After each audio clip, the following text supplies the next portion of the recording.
Tiene la palabra el diputado Itaí Hackman. Gracias, presidente. Creo que obviamente no es una buena noticia que estemos discutiendo la situación de la deuda externa argentina de esta manera, que tengamos que enfrentar un proceso de reestructuración de deuda, de renegociación.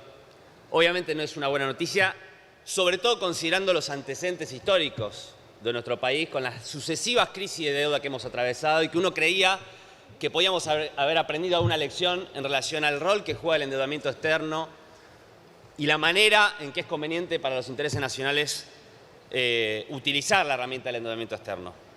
Pero creo que a nadie se le escapa que si estamos discutiendo esto acá no es por un capricho del Poder Ejecutivo Nacional, sino una situación derivada de una tremenda crisis económica y social y también de deuda, que en rigor histórico la necesidad de redefinición de los compromisos, del pago de compromisos externos, comenzó en el gobierno anterior con los famosos reperfilamientos. Con lo cual, creo que la situación de crisis de deuda debe ser abordada con mucha seriedad. Y obviamente hay responsabilidades diferenciadas. Se dijo recién acá que estamos tratando sobre deuda emitida en 2005, 2010, etcétera. Obviamente, cuando el stock de deuda de un país se torna impagable, la crisis de deuda no es el problema del pago de un bono en particular, sino del conjunto de la deuda. Si uno toma los vencimientos de capital e intereses del periodo 2019-2023, es decir, estos 4 años, el 85% corresponden a bonos emitidos bajo el gobierno de Macri. No hace falta ser experto en economía para saber que si no podemos pagar la deuda, no es responsabilidad del 15% restante. Hay responsabilidades diferenciadas, pero no hace falta que me crean a mí. El propio expresidente de la Nación lo reconoció hace poco en un video famoso cuando dijo tomamos deuda de manera descontrolada. Y también lo reconoció en otro video que seguramente muchos y muchas habrán visto, el exministro de Economía, Nicolás Dujovne, cuando dijo que la Argentina en el 2015 partía de una situación de bajo nivel de endeudamiento que justamente posibilitaba tomar deuda de manera descontrolada como se hizo en estos 4 años. Es decir, la Argentina en el 2015 tenía un bajo nivel de endeudamiento y ahora tenemos una deuda imposible de pagar. No hace falta que me crean a mí, no hace falta que le crean al presidente de la Nación, al ministro de Economía. Lo dicen Dujovne y Macri, créanle a ellos. Entonces, hay responsabilidades diferenciadas, pero el problema no es solamente el tamaño de la deuda, sino su composición. Tenemos una exorbitante, una irresponsable proceso de endeudamiento, fundamentalmente en moneda extranjera. Se hacía con el argumento de decir que era más barato endeudarse en dólares que en pesos, y hoy es evidente para todos que no es lo mismo endeudarse en dólares y pesos. Pero el problema no es solamente el monto de la deuda y su composición, sino también la situación de aislamiento de la Argentina de los mercados financieros internacionales que impide que podamos refinanciar la deuda. Nos decían que nos iban a reinsertar en el mundo y nos dejaron en una situación de aislamiento absoluto.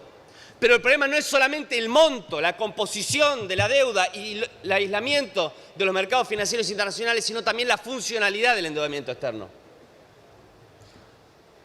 ¿Para qué se usaron los dólares que entraron a la Argentina en concepto de deuda externa? ¿Se utilizaron para inversiones que permitan mejorar la capacidad productiva de la Argentina y exportadora para conseguir divisas que permitan pagar la deuda? No. ¿Se utilizaron inversiones públicas que permitan mejorar los bienes y servicios que necesita nuestra población, hospitales, escuelas, etcétera? No. 9 de cada 10 dólares que ingresaron por deuda externa se utilizaron para financiar uno de los procesos más intensos de fuga de capitales que vio la historia argentina. Entonces, eso requiere que nosotros como Congreso de la Nación empecemos a discutir este tema. Necesitamos saber cómo fue ese proceso de fuga escandalosa, por qué el Banco Central avaló de esa manera.